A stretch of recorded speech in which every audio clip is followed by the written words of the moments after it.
നബിയനാ റസൂലുള്ളാഹി സ്വല്ലല്ലാഹു അലൈഹി വസല്ലം തങ്ങൾ പറയുകയാണ് ഫഅക്തിറൂ ഫീഹിന്ന തഹ്ലീല വതക്ബീറ വതസ്ബീഹ്. ഈ പരിശുദ്ധമാക്കപ്പെട്ട ദുൽഹിജ്ജയുടെ 1 മുതൽ 10 വരെയുള്ള ദിവസങ്ങൾ നിങ്ങളിലേക്ക് സമാഗതമായാൽ ആ ദിവസങ്ങളിൽ നിങ്ങൾ ധാരാളമായി അധികരിപ്പിക്കേണ്ട ദിക്റുണ്ട് സ്വഹാബ.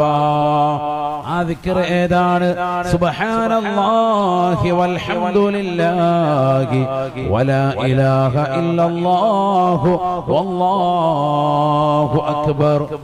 ഈ ദിക്ർ നിങ്ങൾ അധികരിപ്പിക്കണേ എന്ന് നബിയുനാ റസൂലുള്ളാഹി. ഫഅക്തിറൂ ഫീഹിന്ന അത്തസ്ബീഹ വത്തക്ബീർ വത്തഹ്ലീൽ.